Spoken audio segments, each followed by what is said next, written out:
Hello, welcome back to How About That Crypto. You are watching your almost daily crypto news and updates with your host, Bitcoin Stylist on Twitter and Bitcoin Hairstylist on Instagram. All right, so I'm just going to dive right in.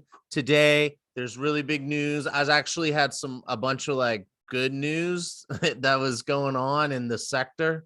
I just want to start off by saying this is not financial advice. This is for entertainment purposes only. I had all these articles that I was excited to share with you about updates. I'll give you a little peek because I'll be going over this in the next video. But eBay is getting involved in crypto. HTC is enabling their phone to be crypto. Solana is coming out with their own phone. I mean, there's some like really exciting stuff that's happening. But there's something very, very, very important that everyone needs to know, and that is that Voyager has suspended all trading and withdrawals. So remember, this is not financial advice. I'm just sharing this with you. I have personally have money on Voyager. Luckily, I was able to pull out like more than 60% of the money before this happened. And why I didn't pull out, I left some in, I don't know. Anyway, it's you just got to listen to your gut. And I was moving things away from Voyager and BlockFi. I've been reporting on this for the last like week or so, and I did a really deep dive, but it did look like BlockFi and Voyager were going to be safe. Well, let's dive into the news. All right. Author Luke Olinga reports for The Street, crypto hedge fund debacle may ruin two prominent leaders. Voyager Digital just abruptly had halted fund withdrawals while BlockFi struck a deal with a savior. All right, I'm going to just jump right in. So they're talking about hedge fund debacle. They're talking about Three Arrows Capital or 3AC. I told you that they were one of the largest hedge funds in the space. They're based in Singapore, something like $3 billion or something. I don't remember what the number was. It was a big number. But the point is they were massive because were buying a bunch of coins. So BlockFi and Voyager were lending Three Arrows Capital. Oh, excuse me. Three Arrows Capital, their crypto. They were lending your crypto and my crypto to them, and they can't pay their bills. And so Voyager just hit them with a default notice of over $600 million.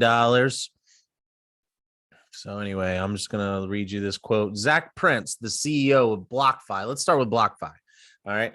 Because these are the two main ones. We talked about Celsius. Celsius is in the toilet. They are most likely going to file some sort of bankruptcy, or they're going to have to get bought. But someone pointed out that they had like $1 billion hole in their balance sheet.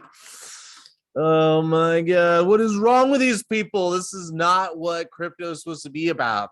Crypto is supposed to be not have these type of things going on, but instead we let a bunch of bankers former Wall Street people are getting involved, and a bunch of people who think they know better than history, creating these products and taking on all this risk. And it's just, this is boom. If you think we don't need regulation and you have your money on Voyager, then I think that you should leave me a comment, because I'd be really surprised if anybody leaves a comment saying that, oh, we don't need regulation. I'm fine that Voyager lent half of all of their lending book to 3AC, a hedge fund. I mean, hedge funds are risky. Anyway. So Zach Prince, the CEO of BlockFi, says, yesterday we signed a definitive agreement subject to shareholder approval with FTX. So it's not done yet. A $400 million revolving credit facility, which is subordinate to all client funds.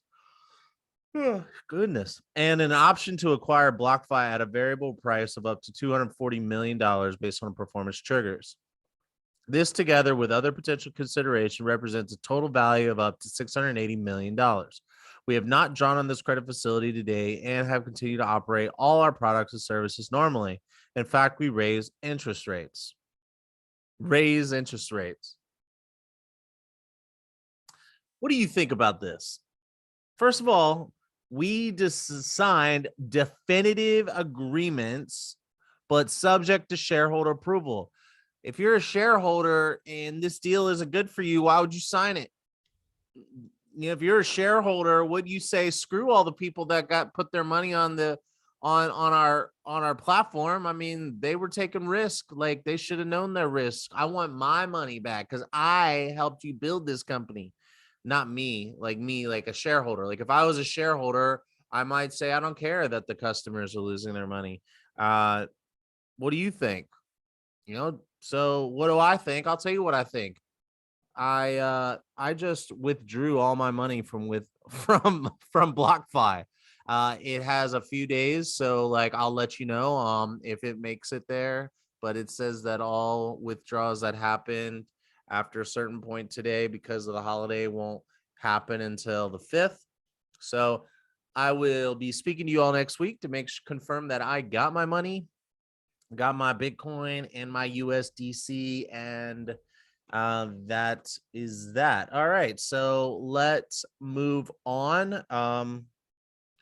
Let's go down to this. In addition to BlockFi, the lender Voyager Digital is also one of the victims of the setbacks to 3AC, to whom the platform had lent 15,000 Bitcoin and 350 million in stablecoin.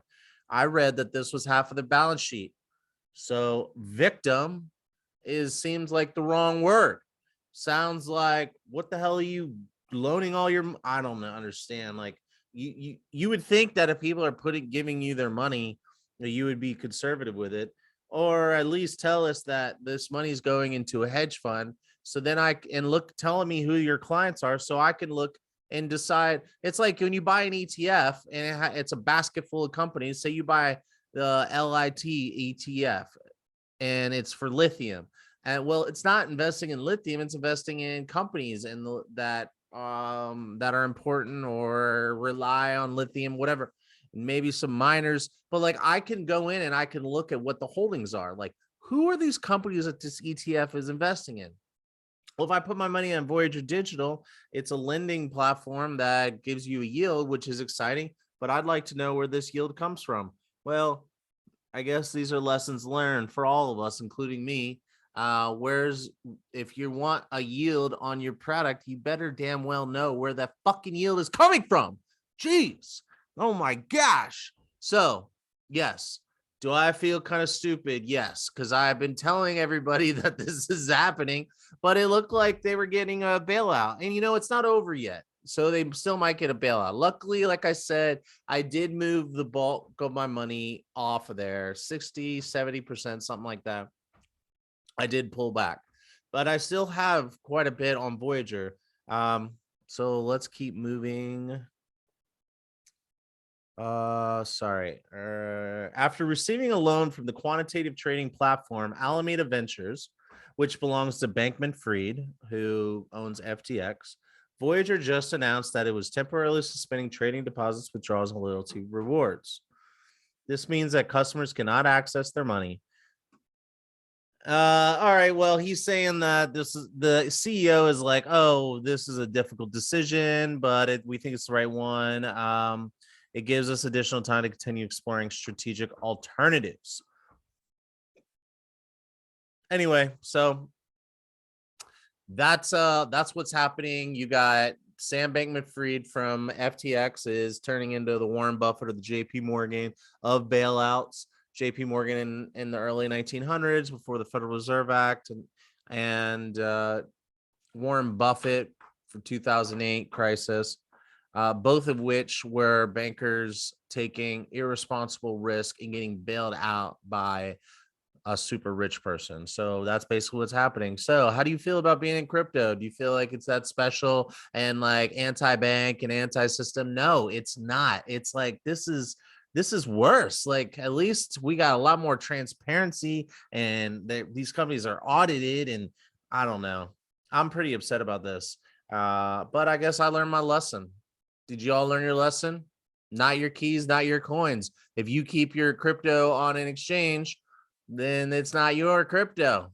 Until there's legislation passed that says that they have to hold our crypto separately, and we could still get it. I mean, like in a stock exchange, if you use a stock market, if you buy stocks on a stock exchange, like on a platform, those are yours. They're holding it for you, but it's yours, your shares. They're not allowed to turn around and use those shares. It's like, as a matter of fact, let's look that up real quick. Can Fidelity use my shares, my stocks? Can transfer? Yeah, it doesn't even say, but as far as I know, it is not. Yeah, they're not allowed to. Here we go.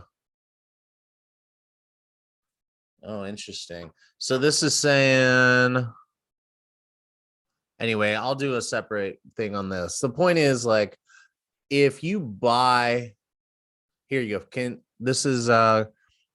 I'm gonna share this with you here. Okay, so if you're listening on podcast, just follow along.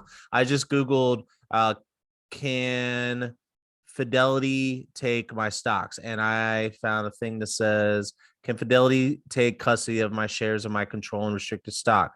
Yes. You will need to fill out an account of Fidelity, keep custody of your control and restricted stock, so they can take custody of your shares. But can Fidelity loan my stocks without my permission?